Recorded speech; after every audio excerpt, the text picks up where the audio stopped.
الحمد لله وكفى وسلام على عباده الذين اصطفى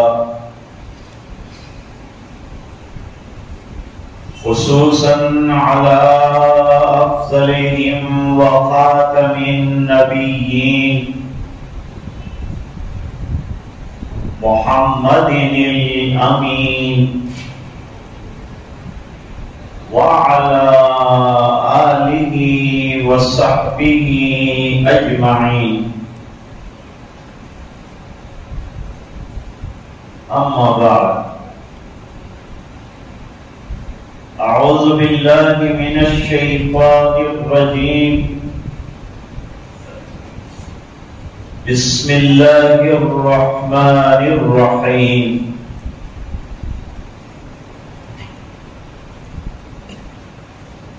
من عمل صالحا من ذكر أو أنثى وهو مؤمن فلنحيينه حياة طيبة صدق الله العظيم. وقال النبي صلى الله عليه وسلم الحياء شعبة من الإيمان أو كما قال عليه الصلاة والتسليم. وصدق رسوله النبي الأمي الكريم. اللهم صل على سيدنا محمد وعلى آل سيدنا محمد وبارك وسلم.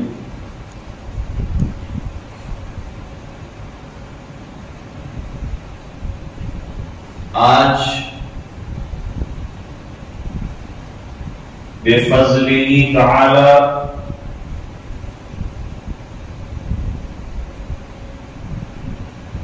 جمعیت العلماء شہر بڑودہ کی طرف سے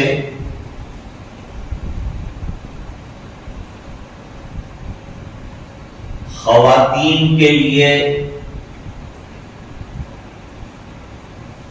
خصوصی پروگرام کا اہتمام کیا گیا ہے.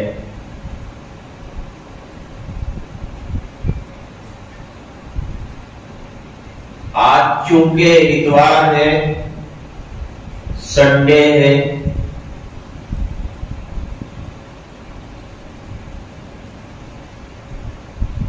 جو بچیاں کالج اور یونیورسٹیز اور اسکولز میں جاتی ہیں ان کا بھی یہ فارغ دن ہے.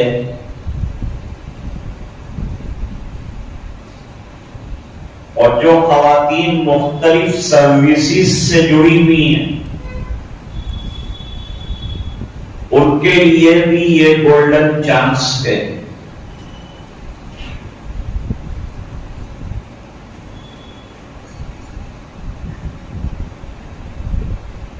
اسلام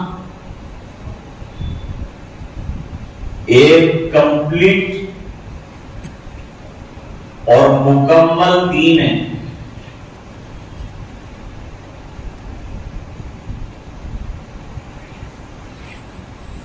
یہ ایک ایسی بلڈنگ ہے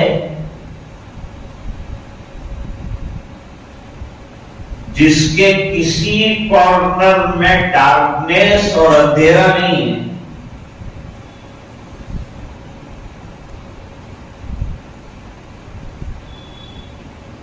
جب آدمی اپنا کوئی مکان بلڈ کرتا ہے، بناتا ہے،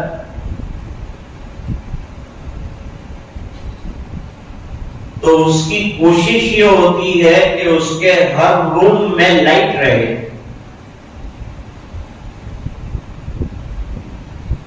چاہے پھر سٹنگ ہال ہو، ڈائننگ ہال ہو، بیڈ روم ہو، واش روم ہو، ہر جگہ لائٹ لگتی، اندھیرا کسی جگہ بھی نہیں ہوتا. ہر کارنر فل آف لائٹس. اللہ تعالیٰ نے ہمیں جو دین عطا فرمایا ہے وہ ایک بلڈنگ کی طرح ہے.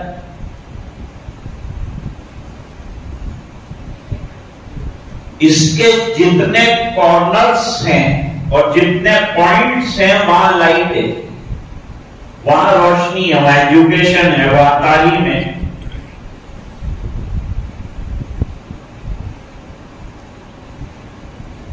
اور تعلیم بھی معمولی نہیں، انتہائی درجے کی کمپلیٹ تعلیم.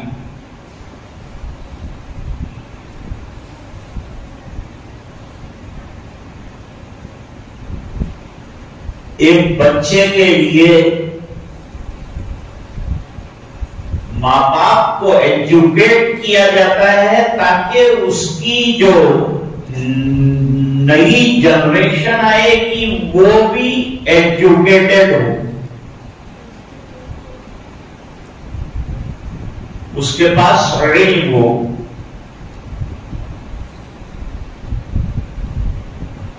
اور جانتے ہیں سب سے بڑا علم کیا ہے؟ سب سے بڑا ایجوکیشن کیا ہے؟ کہ آدمی اپنے پیدا کرنے والے کو پہچاننے والا بن جائے، اپنے رب کو پہچاننے والا بن جائے، اللہ کی معرفت اسے نصیب ہو جائے.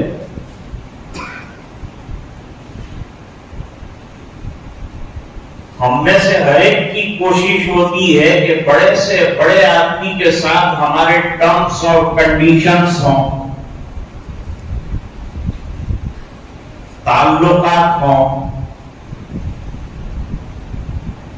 تو سب بادشاہوں کے بادشاہ اللہ نے، وہ تو خود کہتے ہیں کہ تم آؤ، میں تم کو قریب کرنا چاہتا ہوں، نزدیک کرنا چاہتا ہوں، تمہیں اپنا بنانا چاہتا ہوں.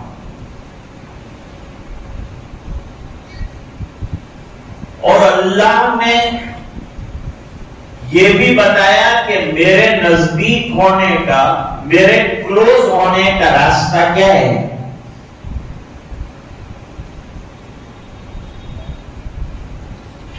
قرآن کریم سے معلوم ہوتا ہے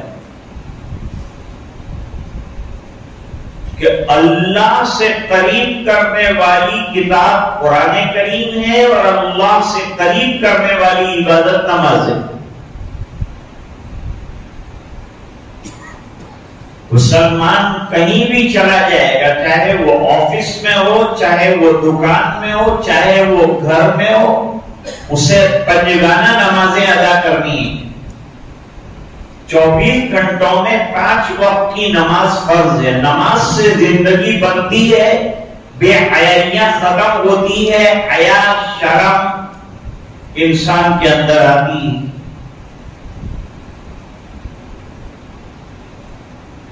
یہ خوبی مردوں میں بھی نماز سے پیدا ہوگی، قرآن سے پیدا ہوگی، یہ کوالٹی عورتوں میں بھی پیدا ہوگی، ماں بہنوں میں بھی پیدا ہوگی، جوان لڑکیوں میں بھی آئیں گی اور ان کی والداؤں میں بھی آئیں گی.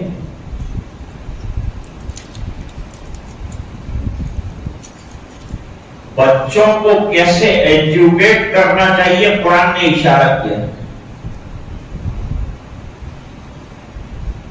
یا ایھا الذین آمنوا قوا انفسکم واہلیکم نارا. اے ایمان والو، خطاب ہمیشہ ایمان والوں کو ہوتا ہے کیونکہ ماننے کا جذبہ اگر ہے تو ایمان والے میں. ایمان والا ہو جو مان کے زندگی گزارے. ایمان صرف جان لینے کو نہیں کہتا، ٹو نو اس کا نام ایمان نہیں ہے، to believe and to practice اس کا نام ایمان ہے. صحابہ نے پہلے اللہ رسول قرآن اور ایمانیات کو دل سے بغیر کسی زبردستی کے مانا اور ماننے کے بعد 100% اس کے اوپر عمل کر کے دیا. یہ دین جو ہمیں ملا ہے یہ صرف تقریروں کا نام نہیں، یہ پریکٹس میں لانا ہے. اس کو پریکٹس میں لایا جائے گا. جیسے ڈاکٹر پڑھتا ہے، MBBS بنتا ہے، تو بعد میں وہ پریکٹس کرتا ہے اور کمال درجے پر پہنچتا ہے، ٹاپ لیول تک پہنچتا ہے. لڑکی پڑھے گی تو چاہے گی کہ وہ ٹاپ لیول تک جائے، IAS درجے کے آفیسر بن جائے. ابھی لڑکیاں IAS درجے کے آفیسر بن رہی.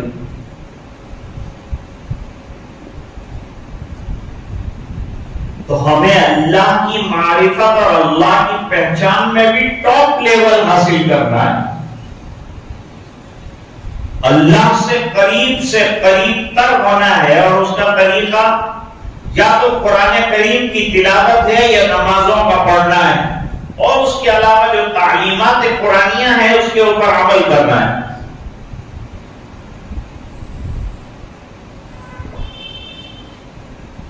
عام طور پر جو بیانات ہوتے ہیں وہ مردوں میں ہوتے ہیں، جینٹس میں ہوتے ہیں. لیڈیز میں بیان کا ہمیشہ یہ شکوہ رہتا ہے کہ بھئی عورتوں کو سننے کے لیے دین کی باتیں کم ملتی. اس لیے جمعیت نے عورتوں کے لیے مخصوص انتظام کیا کہ وہ آئیں اور دین کو سنیں اور اس کو پریکٹس کریں. یہ طے کر لینا ہے کہ ہمیں 100% دین پر چلنا ہے. دنیا میں ہم کتنا بھی آگے بڑھ جائیں، ترقی کر جائیں، ایجوکیشن نالج ہمارے پاس کتنا بھی ہو، لیکن دین کی روشنی سے اور دین کی لائٹ سے خالی نہیں ہونا چاہیے.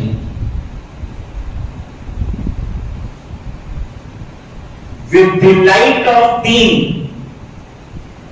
somebody goes in the dunya and the worldly things. He will not astray.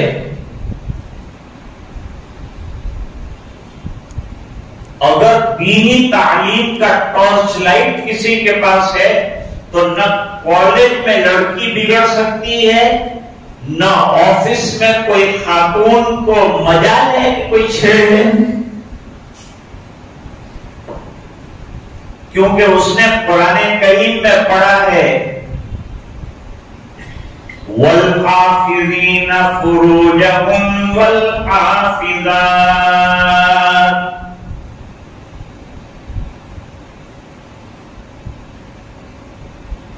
عورتیں شکایت کرتی تھی کہ بھائی قرآن میں سب مردوں کے لیے تو بہت باتیں آئی، عورت کے لیے کچھ نہیں آیا. اللہ تعالیٰ نے ایک آیت کے اندر عورتوں کی جتنی کوالٹیز ہوتی تھی وہ تمام کے تمام کو ایک جگہ جمع کیا ہے. ان المسلمین والمسلمات والمؤمنین والمؤمنات والقانتین والقانتات والصادقین والصادقات والصابرین والصابرات والخاشعین والخاشعات والمتصدقین والمتصدقات والصائمین والصائمات والحافظین فروجہم والحافظات. دیکھو کتنی کوالٹیز بیان کی. یہ سب کوالٹیز جو ہیں لیڈیز کے اندر اور عورت کے اندر پائی جانی چاہیے. حضور پاک صلی اللہ علیہ وسلم نے فرمایا کہ ایمان کے more than 70 برانچیز ہیں. ایمان کے درخت کے 70 سے زیادہ برانچ ہیں. اس میں ٹاپ آف دی ٹری کیا ہے؟ Root of the tree.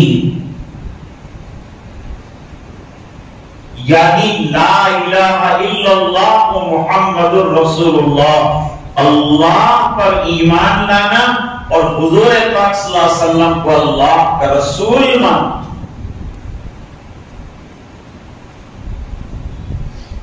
یہ ماننا کہ میرے پیدا کرنے والے اور میرے پروردگار اللہ ہیں اور مجھے ان کی مان کر زندگی گزارنا ہے۔ دنیا میں جتنی نعمتیں ملی ہے سب میرے پروردگار نے مجھے عطا فرمائی ہے اور مجھے زندگی گزارنا ہے تو وہ طریقے پر گزارنا ہے جس کا میں نے کلمہ پڑھا ہے۔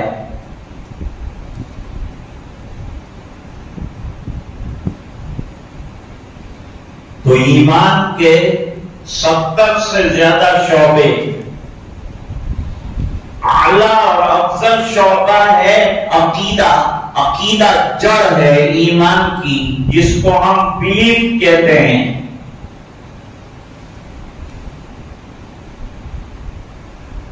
اور فرمایا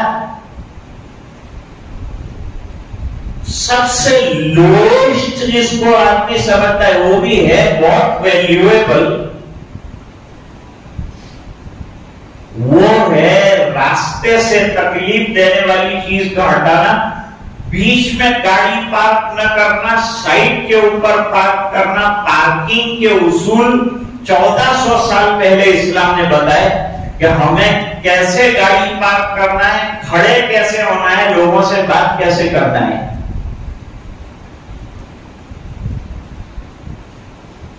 پھر حضور پاک صلی اللہ علیہ وسلم نے فرمایا کہ حیا ایمان کا زبردست شعبہ۔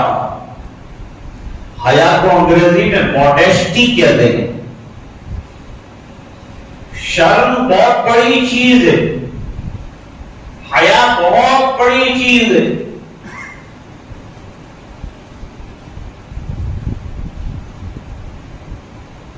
حضرت عبداللہ ابن عباس رضی اللہ تعالیٰ عنہ نے عطا ابن ابی رباح نامی تابعی جو شاگرد بھی ہیں حضرت عبداللہ ابن عباس رضی اللہ تعالیٰ عنہ کے، ان سے کہا کہ میں تمہیں ایک جنتی عورت دکھاؤں؟ کہ ضرور دکھلائی۔ کون ہے وہ جنتی عورت؟ سامنے وہ کالی بڑھیا جو جا رہی ہے وہ جنتی۔ حضرت آپ نے اس کو جنتی کیسے کہہ دیا؟ جواب دیا کہ میں نے نہیں کہا، نبی کریم صلی اللہ علیہ وسلم کی زبانی سنا ہے۔ تو ایسا تو کیا انسیڈنٹ ہوا تھا، ایسا کیا واقعہ پیش آیا کہ جس کی وجہ سے یہ عورت کو جنتی گردانا گیا؟ ہمارے آقا تاجدار مدینہ جناب رسول اللہ صلی اللہ علیہ وسلم کے پاس لوگ اپنے اپنے سوالات لے کر آتے تھے، مسائل لے کر آتے تھے اور حل کراتے تھے۔ کوئی دعا کے لیے آتا تھا، کوئی دم کرانے آتا تھا، کوئی مسئلہ پوچھنے آتا تھا، اور سرکار کی نشیش ہے آپ دن پر یہی کام کرتے ہیں، یہی دینی خدمت انجام دیتے۔ اب عورت کا درجہ کتنا اونچا ہے، لوگ سمجھتے ہیں کہ اسلام نے عورت کو درجہ نہیں دیا۔ عورت کا درجہ حدیث سے سمجھاتا ہوں، کتنا اونچا آپ کا اسٹیٹس، کتنا اونچا مرتبہ۔ ایک صحابیہ نے حضور پاک صلی اللہ علیہ وسلم سے سوال کیا، اللہ کے رسول مرد جو ہیں وہ میدان میں نکل جاتے ہیں، لڑتے ہیں، دوسرے بھی طاقت کے جتنے کام ہیں بڑے بڑے مرد کرتے ہیں، وہ جہاد میں بھی چلے جاتے ہیں، تلوار چلاتے ہیں، شمشیر زنی کرتے ہیں، شہید بھی ہوتے ہیں، شہادت کا مرتبہ بھی ان کو ملتا ہے۔ اور ہم رہتی ہیں گھروں کے اندر. اصل تو عورت کی سب سے حفاظت کی پیاری جگہ اگر ہے تو گھر ہے. اس کی عزت کی حفاظت گھر کے اندر ہوگی, اس کی حیا کی حفاظت گھر کے اندر ہوگی. اور گھر سے باہر نکلے تو پھر پردے برقعے کا نظام لے کر نکلنا پڑے گا تاکہ ہماری پاک دامنی کو آنچ نہ آئے. آج کل جو عورتیں بائکیں چلاتی ہیں تو ان کو یہ بتایا ہے ڈاکٹرز نے کہ اگر کھلا چہرہ رکھو گی تو تمہارے چہرے کو پولیوشن کی وجہ سے بلیکنیس آ جائے گی, تمہارا حسن خراب ہو جائے گا, تمہاری اسکن خراب ہو جائے گی. تو اپنی اسکن کی حفاظت کے لیے تمہیں جو ہے وہ نقاب ڈالنا ہے اور ہاتھ میں گلوز پہننا ہے. ڈاکٹر نے اتنا کہا, آج 100% عورتیں اس کے اوپر عمل کرتی ہے.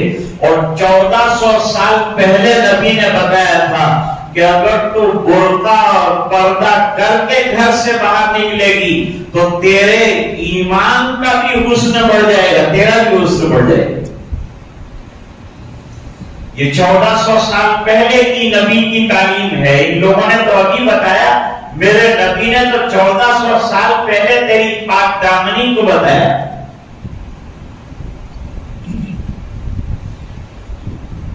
اس لیے عورت کے لیے مسجد میں نماز پڑھنے کو نہ کہا, یوں کہا گھر کے اندر نماز پڑھے اور گھر کا اندھیرا کونا اس کے اندر نماز ادا کرے.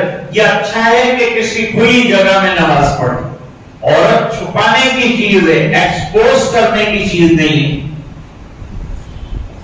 پردہ برقع اسی لیے کہا گیا ہے, لیکن وہ برقع ایسا ہونا چاہیے جو دوسرے کسی برقعے کا محتاج نہ ہو.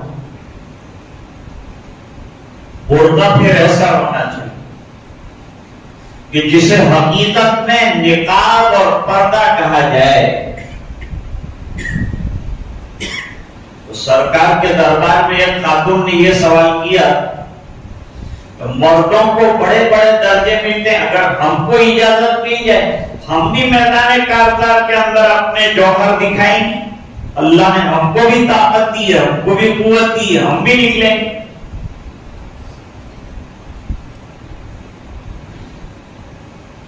آپ صلی اللہ علیہ وسلم نے فرمایا تجھے گھر میں بیٹھے بیٹھے اللہ وہ دیں گے جو تیرے شوہر کو باہر نکلنے پر اتنی محنت کرنے پر ملتا ہے. عورت کی ذمہ داری ہے اپنی اولاد کی پرورش کرنا, اپنے شوہر کے گھر کی عزت کو, اس کے مال کو, متاع کو محفوظ رکھنا, سیکیور رکھنا, پروٹیکٹ رکھنا. تو کہا ایک شوہر میدان کارزار میں جاتا ہے, لڑتا ہے, کٹتا ہے, واپس آتا ہے, جتنا اجر اللہ تعالیٰ یہ پورے سفر کی مشقت کا اس کو دیتے ہیں اتنا اللہ گھر میں بیٹھے بیٹھے اس کی بیوی کو دے دیتے. کتنا خیال رکھا ہے عورت کا, کتنا بڑا مرتبہ رکھا ہے عورت کا. جب بچہ بولنا شروع کرتا ہے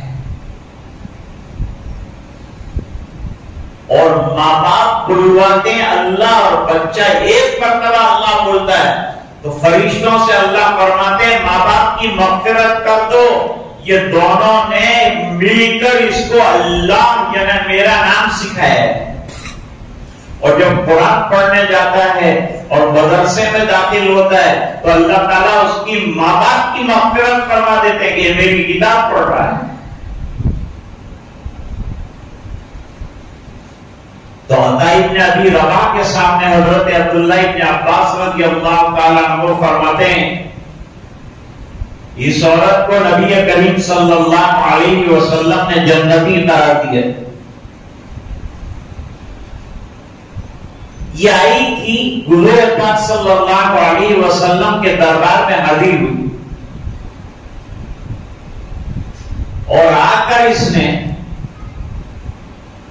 اپنی بیماری کے متعلق سوال کیا کہ مجھے میوٹی کی بیماری ہے، اچانک کھینچ آتی ہے اور میں بے ہوش ہو کے گر جاتی ہوں، یہ بیماری ہے مجھے. آپ تو سب کے لیے دعا فرماتے ہیں، تو میری یہ بیماری کے لیے دعا فرمائیے اللہ شفا دے دے. تو حضور پاک صلی اللہ علیہ وسلم نے اس خاتون کے سامنے دو آپشن رکھے. ایک آپشن یہ رکھا کہ تو چاہے تو میں تیرے لیے شفا کی دعا کر دوں، شفا دینے والے اللہ. بیمار آدمی ہوتا ہے، شفا اللہ دے دے، اچھی چیز کی نسبت اللہ کی طرف کرنا یہ ادب کی بات. تو میں اللہ کی ذات سے دعا کروں گا. دعا بڑی چیز ہے ماں بہنوں، نماز کے بعد جم کر دعا کرو. حالات بہت سنگین ہو گئے، ہماری بچیاں کالج جاتی ہیں، وہاں سے غیروں کے ساتھ جاتی ہیں، پھر شادی کر کے چلی جاتی ہیں، ایمان سے ہاتھ دھو بیٹھتی ہیں. آج یہ وقت ہے کہ ہم اپنی بچیوں کو سنبھالیں، اور جو بچیاں خود جاتی ہیں ان کے اندر اتنا اویئرنیس ہونا چاہیے کہ کوئی اسے پٹی نہ پڑائے اور اس کے ایمان پر حملہ نہ کر سکے. اپنے ایمان پر جمے رہنا، اپنے عقیدے پر جمے رہنا، اپنی عبادت پر جمے رہنا، اپنے اسلام پر جمے رہنا. اللہ نے اتنا سچا دین دیا ہے، اس کو دنیا کے ٹکوں اور کسی لڑکے کی خاطر چھوڑ نہیں سکتے. بڑا جواب دینا پڑے گا اللہ کے یہاں کہ اتنی بڑی نعمت کو چھوڑ دیا، ارتداد اختیار کیا. ارتداد کی سزا قتل ہے، قتل کہ جو دین بدل ڈالے اس کو قتل کر ڈالو. اتنا سنگین جرم ہے یہ. لیکن شادی کے چکر میں بچی سمجھتی نہیں ہے، جوانی کا جنون چڑھا ہوا ہوتا ہے، اس لیے بات پلے نہیں پڑتی اور اس کے بہکاوے میں آ کر چلی جاتی. ماں باپ کو بڑی توجہ دینی پڑے گی، بچی کہاں جاتی ہے کہاں آتی ہے. اور بچی خود سمجھدار ہے، اللہ تعالیٰ نے اسے سمجھ عطا فرمائی، وہ خود سوچے کہ میں کیا کر رہی ہوں.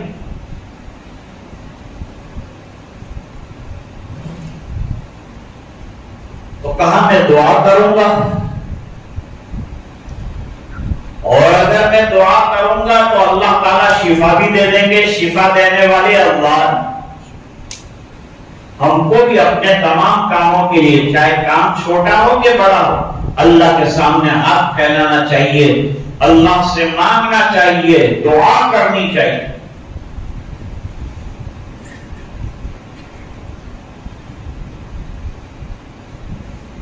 دعا اور عبادت دونوں جڑوا بہنیں. دعا کو عبادتوں کا مرکز قرار دیا ہے. فرمایا دعا مخ العبادہ. دعا کیا ہے؟ عبادتوں کا کریم ہے.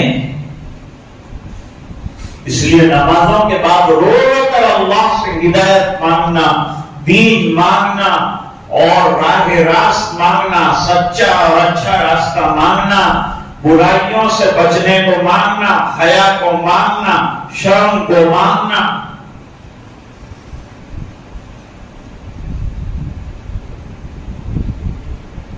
ایک آپشن تو یہ بتایا.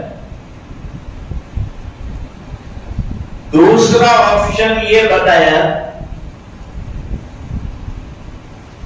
کہ اگر تو یہ بیماری پر صبر کر جائے، جو تجھے مرگی کی، بے ہوشی کی جو بیماری ہے، یہ بیماری پر اگر تو نے صبر کر لیا تو میں تیرے لیے مغفرت کی دعا کروں گا، جنت کی دعا کروں گا، تیرے کو جنتی قرار دلوا دوں گا۔ اللہ کے دربار میں تیری مغفرت ہو جائے گی، لیکن صبر کرنا پڑے گا۔ دنیا کے اندر پریشانی تو آئے گی، بیماری رہے گی، لیکن جنتی ہو جائے گی۔ اللہ نے عورت کو سمجھ عطا فرما دی، اور جب سمجھ عطا فرمائی تو عورت نے کہا، اس خاتون نے کہا، حضور میں صبر کر جاؤں گی، چلو جنت کی سفارش میری کروا دیجیے۔ حضور پاک صلی اللہ علیہ وسلم نے فرمایا، اللہ تعالیٰ تجھے جنت نشین فرمائے، تجھے جنت میں جگہ عطا فرمائے۔ اس نے کہا میرا ایک اور سوال بھی، کہا وہ دوسرا سوال کیا ہے؟ کہا وہ سوال یہ ہے کہ جب میں بے ہوش ہو کر چکر کھا کر گرتی ہوں تو اس زمانے میں تو لباس بالکل سادہ تھا، اوپر ایک چادر نیچے ایک چادر، یہ سادہ سا لباس تھا، اور چادر جلدی کھل بھی جاتی ہے۔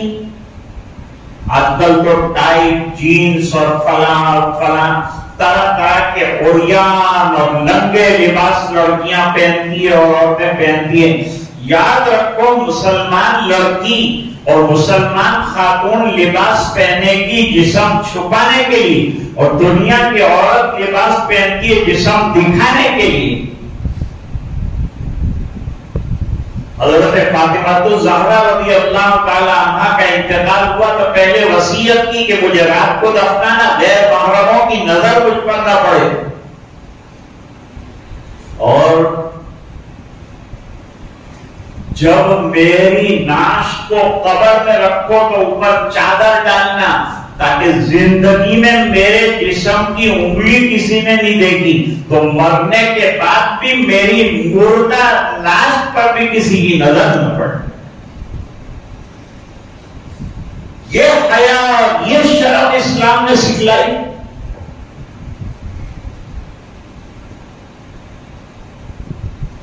لباس سادہ ہو، اچھا ہو، لیکن سطر کو ڈھانکنے والا ہو، جسم کو چھپانے والا ہو۔ قرآن کریم نے لباس تقویٰ کی بات کی کہ متقیوں والا اچھا لباس پہنو، برقع اس کے اوپر ہو جائے تاکہ اندر لباس کیا پہنا ہے پتہ نہ چلے، تاکہ غیر کی نظر ہمارے اوپر نہ پڑے، غیر محرم کی نظر نہ پڑے۔ ہمارے یہاں ایک بزرگ تھے، وہ فرماتے تھے کہ عورت باہر نکلے تو بھنگن بن کے نکلی، اور گھر میں شوہر کے سامنے دلہن کی طرح رہے۔ لیکن آج کے دور میں عالم یہ ہوتا ہے کہ عورت باہر نکلتی ہے تو دلہنوں کی طرح سج کر، بال کس کو دکھانا ہے؟ غیر مردوں کو دکھانا ہے، جو بالکل منع ہے۔ وہ غیر محرم بھی بیچارہ گناہگار ہوتا ہے اس کو دیکھ کر، اور یہ اس کو متوجہ کرنے والی ہے، اس کو بھی ڈبل گناہ ہوتا ہے۔ اس لیے اپنے آپ کو اس سے بچانا، اپنے آپ کو ایکسپوز کرنے کے بجائے چھپا کے رکھنا۔ اس لیے عورت کو امام نہیں بنا سکتے، اور عورت کو مؤذن بھی نہیں بنا، فرمانیوں کے باوجود دیتے۔ تو وہ صبر کر گیا۔ انتقال کے بعد کسی نے خواب میں دیکھا کہ بھئی کیا معاملہ تمہارے ساتھ پیش آیا؟ فرمایا عورت کو ایک مرتبہ نمک زیادہ ڈالنے کی وجہ سے نہ ڈانٹنے پر اللہ نے میری مغفرت فرما دی۔ میں نے ڈانٹا نہیں، اللہ کو میرا یہ عمل پسند آیا، یہ عمل پسند آیا، اور میری مغفرت کا فیصلہ ہو گیا۔ کون سا عمل اللہ کو پسند آ جائے گا ہم نہیں کہہ سکتے۔ اس لیے میرے نوجوان دوستو، ہر وقت اچھے عمل کی تلاش میں اور جستجو میں رہو، اپنی نگاہوں کو بچا کے رکھو، اپنے ایمان کی حفاظت کرو۔ زبیدہ کا انتقال ہوا، کسی نے خواب میں دیکھا،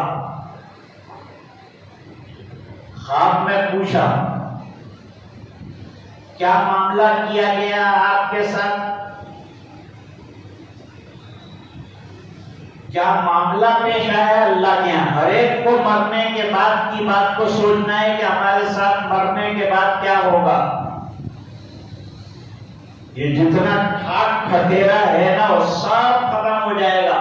وہ کپڑے شاندار پہنے ہیں کاٹ کے اتار دیے جائیں گے، ہاتھوں میں بینگلز پہنی ہے نکال دی جائے گی، کانوں کے اندر ایئر رنگز پہنے نکال دیے جائیں گے، اینک پہنا کرتا تھا ہزاروں روپے کی نکال دیا جائے گا، گھڑیاں پہنا کرتے تھے نکال دی جائے گی، اور کفن کے اندر کچے کپڑے میں لپیٹ کر منو ٹنو مٹی کے نیچے انسان کو دفنا دیا جائے گا۔ اور جب مرتا ہے تو آدمی کا نام بھی لوگ بھول جاتے ہیں، میت کو لاؤ جنازے کو لاؤ، میت کو لاؤ جنازے کو لاؤ، ارے حضرت مولانا سب ختم، سیٹ صاحب ختم، بڑے صاحب ختم، آفیسر صاحب ختم، اور ایک میت کی حیثیت جو دوسروں کے کندھوں پر قبرستان جا رہا ہے، اور ابھی منو ٹنا مٹی میں وہ 4 بیڈ پر سونے والا اور 10 من پھولوں کی سیٹ پر سونے والا منو ٹنا مٹی کے اندر کیڑوں کے بیچ میں لٹا دیا جائے۔ یہ زندگی کی حقیقت ہے دوستو، فنا کے گھاٹ اترنا ہے، ہر ایک کو دنیا سے جانا ہے، جتنی بھی کر لو کر لو، لیکن آخر میں ایک دن مرنا ہے، آخر موت ہے، کر لے جو کرنا ہے، آخر موت ہے۔ کہا اللہ کے یہاں خوش وہی کہ کیا لائے؟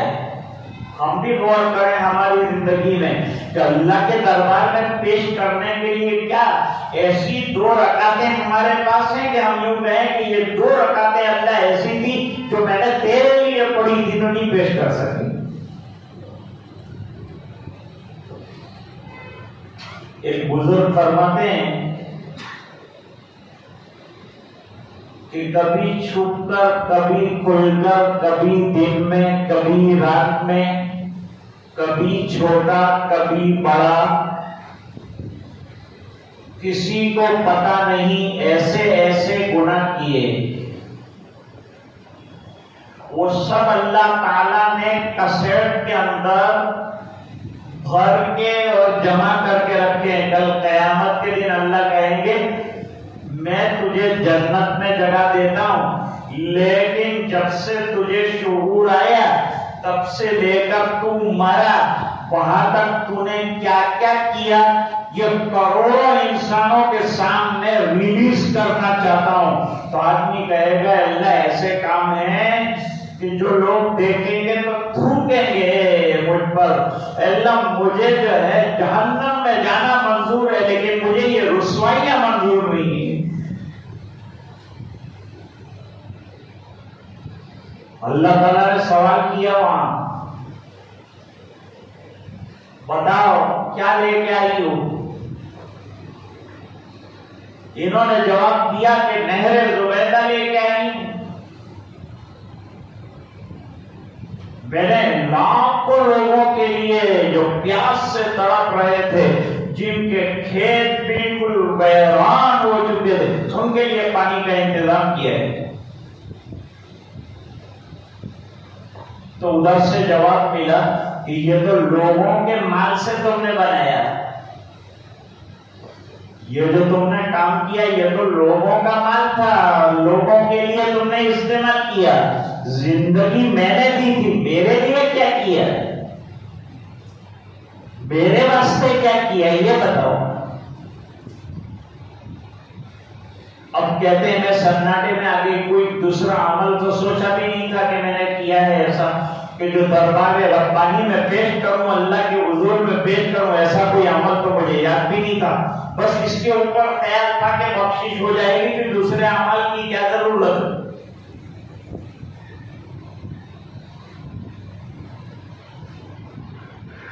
ایک بزرگ گزرے ہمارے، ان کے پڑوس میں ایک لالا جی رہتے تھے، غیر مسلم، مر گیا تو حضرت نے خواب میں دیکھا کہ وہ جنت میں ٹہل رہا ہے، جنت میں ٹہل رہا ہے۔ تو حضرت نے پوچھا، مولانا قاسم العلوم نانوتوی رحمۃ اللہ علیہ نے پوچھا کہ اچھا یہ بتاؤ لالا جی آپ جنت میں کیسے پہنچ گئے؟ ہم تو سمجھ رہے تھے کہ تم غیر مسلم ہو اور جہنم میں جاؤ گے، لیکن تم کو جنت میں دیکھا جا رہا ہے۔ فرمایا آپ نمازوں کے لیے جاتے تھے، دوڑتے تھے نمازوں کے لیے، اور میں دیکھا کرتا تھا اور دیکھ کر تڑپتا تھا، اور میں نے چپکے سے کلمہ پڑھ لیا تھا اور میں گھر میں نمازیں پڑھتا تھا۔ اللہ تعالیٰ کو میری یہ ادا پسند آئی اور جنت میں جگہ تھا۔ کون سا عمل اللہ کو پسند آ جائے اور وہ جنت میں جگہ عطا فرمائے نہیں کہہ سکتے۔ اس لیے کوئی عمل اچھا ہو چھوٹا سمجھ کے چھوڑو مت، اور کوئی گناہ چھوٹا سمجھ کے کرو مت۔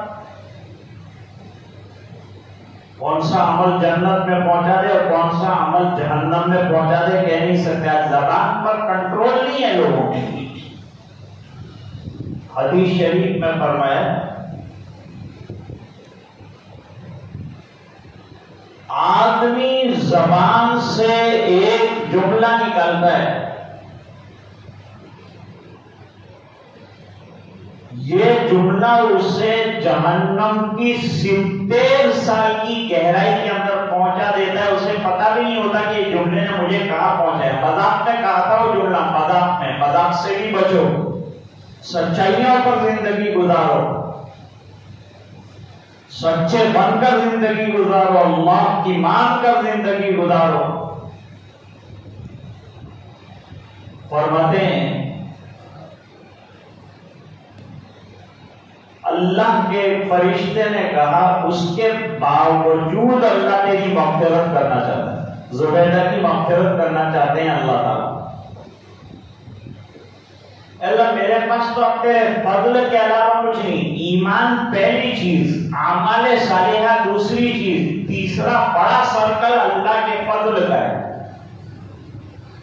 صرف ایمان اور اعمال کی بنیاد پر آدمی جنت پہ جانے کا دعوے دار نہیں بن سکتا۔ ہاں اللہ نے وعدہ ضرور فرمایا، لیکن اللہ کے فضل کی تلاش میں رہو، جستجو میں رہو کہ اللہ کا فضل مجھے پہنچائے گا جنت۔ میرا عمل کیا ہے؟ دنیا بھر کی خرابیاں ہیں اس میں، ریاکاری کے سجدے ہیں میرے۔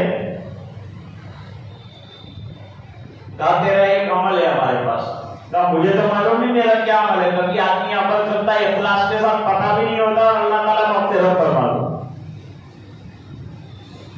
کیا عمل ہے اللہ؟ جب تو ایک روز اپنے محل میں کھانے کے لیے بیٹھی تھی، تیری ملازمیں تجھے کھانا کھلا رہی، محل میں تو بھائی شہزادی ہے، رانی ہے، اس کی خدمت کے لیے نوکر چاکر ہیں، ملازمائیں ہیں، دسترخوان بچھا ہوا ہے، دسترخوان پر پلیٹ ہے، پلیٹ کے اندر کھانا موجود ہے، اور تو کھانا چاہتی۔ اس کے دوران اذان ہو گئی۔ اللہ اللہ، اذان کتنی بار یاد اذان ہم سنتے ہمارے کان پہ جو بھی نہیں رہتے، حالانکہ اذان دعوت تامہ دین کی مکمل دعوت ہے۔ اذان پر گھر میں خاموش ہو جاؤ۔ ایک شرابی تھا مسلمان، شراب کا بیپار کرتا تھا، شراب کا بیپار، لیکن جہاں اذان ہو تو گراہک کو روک دیتا تھا، ٹھہر جا بھائی ابھی اذان ہوتی ہے، ابھی ایک بھی پیارا نہیں دوں گا، پہلے اذان ہو جانے دے پھر چالو کروں گا جام۔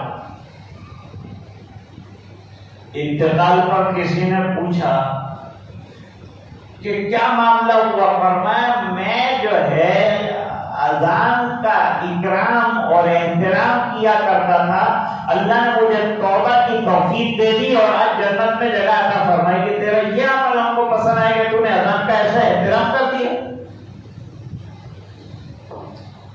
بھائی اذان کے احترام پہ اللہ جنت دیتے ہیں، قرآن کے احترام پہ اللہ جنت دیتے ہیں، واقعات ہیں۔ تو جب آدمی کی زندگی میں قرآن آ جائے، جب آدمی کی زندگی میں ایمان آ جائے، جب آدمی کی زندگی میں اعمال آ جائے، جب آدمی کی زندگی میں حیا آ جائے، جب آدمی کی زندگی میں، جب ماں بہن کی زندگی میں شرم و حیا آ جائے، تو اللہ کیا نہیں دیں گے اس کو؟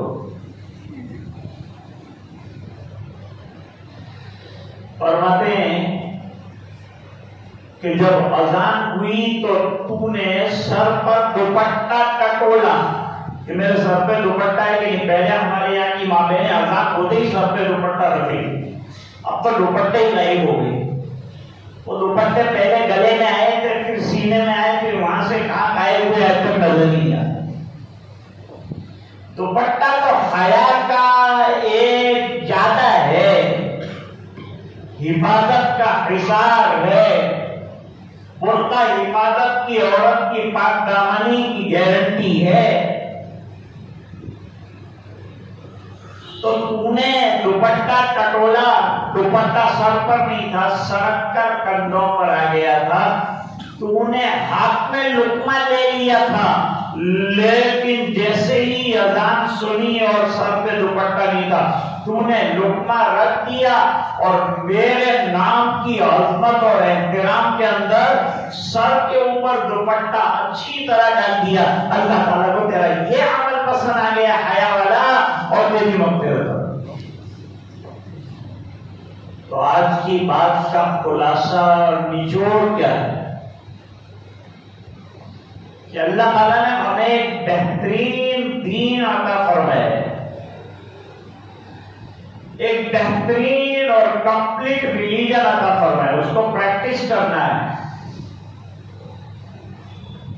جیسے کسی کے پاس 1000 روپے والا عطر ہو، جیب کے اندر لے کر گھومتا ہو، لیکن کھول کر اگر لگائے گا نہیں تو یہ عطر کا فائدہ کیا ہے، یہ پرفیوم کا فائدہ کیا ہے؟